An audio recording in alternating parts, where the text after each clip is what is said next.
Hello, friends. I am Tom, down here to break down the latest NFL rumors and some news for you guys on today's video. Let's dive into Orlando Brown and the Baltimore Ravens. The trade buzz is fairly quiet at this current moment, but at some point, I think that will change. Now, Brown has kind of allowed it to be leaked.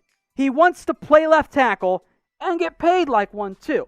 He fared quite well filling in for Ronnie Stanley.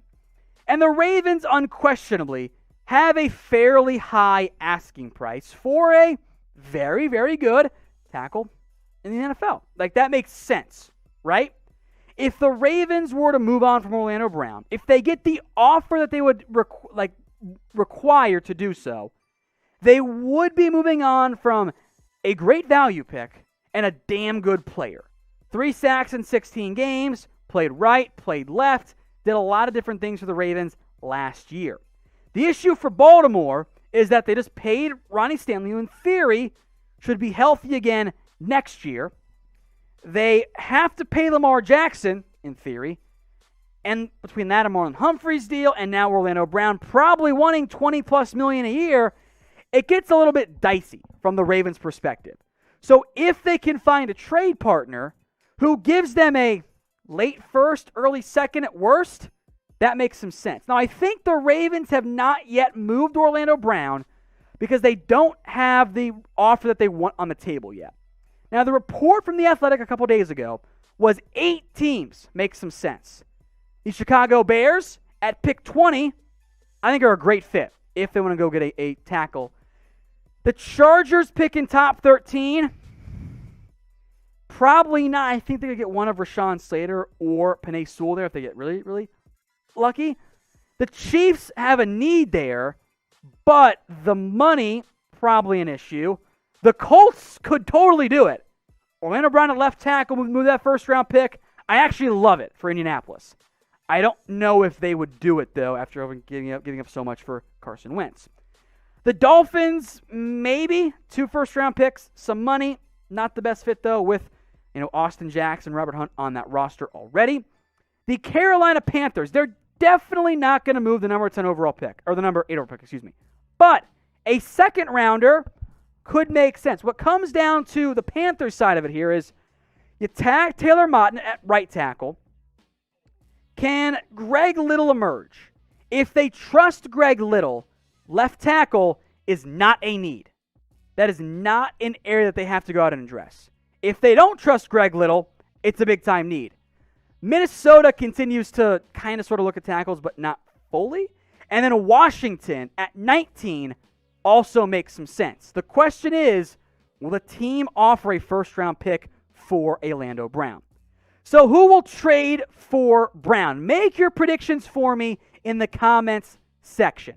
What team do you think will make a move to go out and get Orlando Brown? This will be the pinned comment on today's video. To get the ad break here on YouTube, simply scroll on down and get your votes in. Let's go to another offensive lineman here. Penei Sewell. Now, the Dolphins could be in play here after Brian Flores was in attendance for Sewell's pro day at Oregon. I think he's in play at 6. I also could see this outcome happening, where even though I love Penei Sewell, the prospect, I think he's fantastic, my number 2 overall guy in this year's class, I could see a scenario in which both the Bengals and the Miami Dolphins at 5 and at 6 say, we're fine. We're going to go playmaker. We're going to take, Kyle Pitts or Jamar Chase, somebody else. And Sewell slides to 7 or 8 with the Dolphins the Lions or Panthers on the board. The guy that I saw at Oregon, even if Pac-12 editors are not elite by any stretch of the imagination, was fantastic. 0 sacks, 2 hits, 7 pressures. These are all per Pro Football Focus, by the way. He's awesome. And yeah, his arms aren't great and he can lunge at times. As a reminder, folks, Penei Sewell dominated the Pac-12 before he turned 20. He does not turn 21 until October. He can't even drink yet and he was this good. Don't overthink it. That guy is a stud. Now, as it relates to Dolphins specifically here, how much do they trust Austin Jackson and Robert Hunt? Because Hunt could play right tackle. Austin Jackson could move somewhere else. Sewell could play guard if he even wanted him to. So from a need perspective, I do think there is a way to get Sewell on this unit and helps make them better. And in the end, I believe that Penei Sewell is one of the top 5 options for this team in round 1 at that number 6 overall pick. Doesn't mean he's the best option, but he is an option in the end. So 5 names that I think make sense for the Dolphins and shouldn't be a surprise at all, right? 3 receivers, Jamar Chase, Devonta Smith, Jalen Waddle, Penei Sewell out of Oregon, and Kyle Pitts out of Florida. At least probably 3 of those 5 guys are going to be on the board. It's a matter of what the Dolphins want. Do they want to protect Tua, or do they want to give him a more dynamic playmaker? Pitts might be gone. If so, you got three great receivers there. Those certainly make some sense. Jamar Chase could make some sense. Smith, Waddle, of course, played with Tua. And then, of course, there is Penei Sewell. And I love him as a prospect. People freaked out about his arm length at his pro day. Like, we already knew it wasn't going to be 34 inches. It's above 33. Checks off that box for me. I don't get it from that perspective. I am very confused by the discourse around Penei Sewell. I take him top 5, no problem. Some think Rashawn Slater is better. I'm inclined to disagree. So the answer for Miami specifically does not have to be Penei Sewell. Don't get me wrong there. Who do you want or think they just should? Who should the Miami Dolphins take at number 6 overall? It's going to be offense. But who do you want it to be? Let me know what you guys are thinking in the comment section. Any player the Dolphins should take at number 6 overall.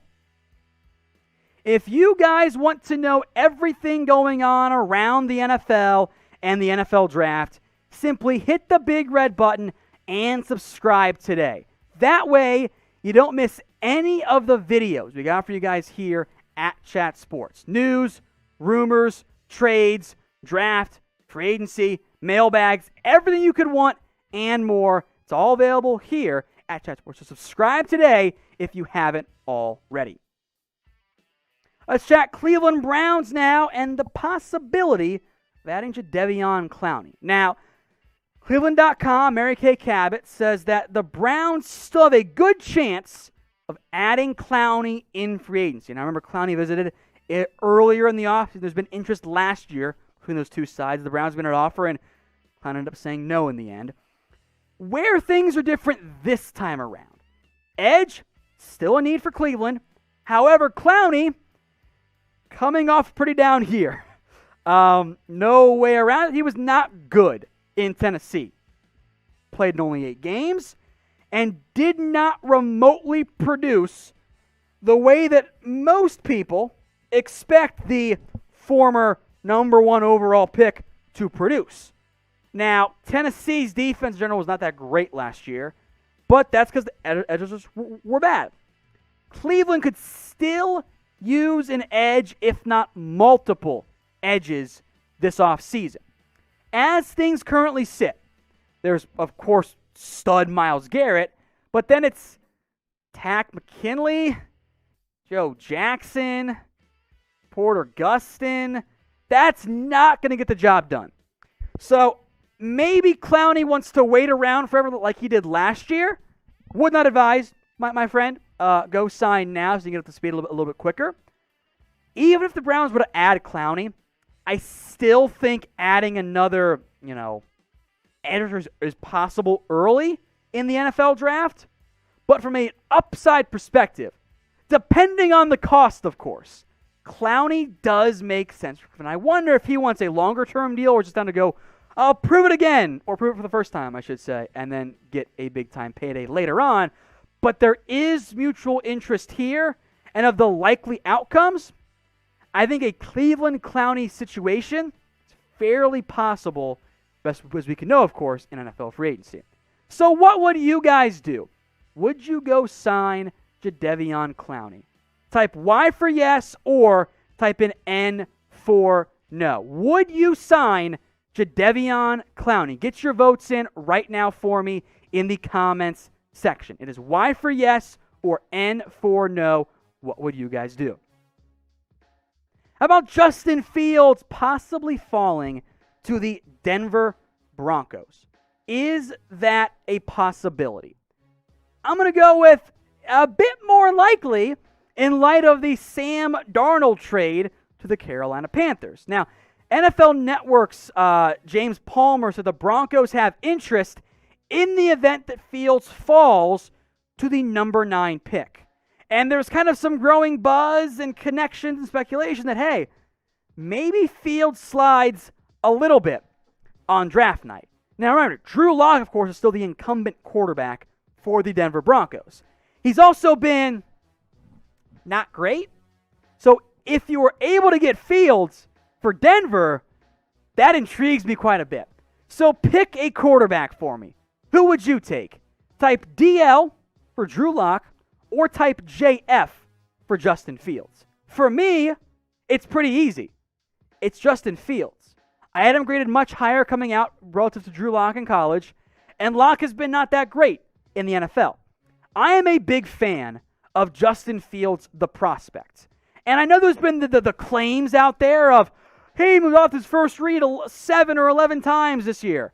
Folks, if Justin Fields threw to his first read almost every single time and put up this caliber of production, Fields is the greatest quarterback to ever play the game.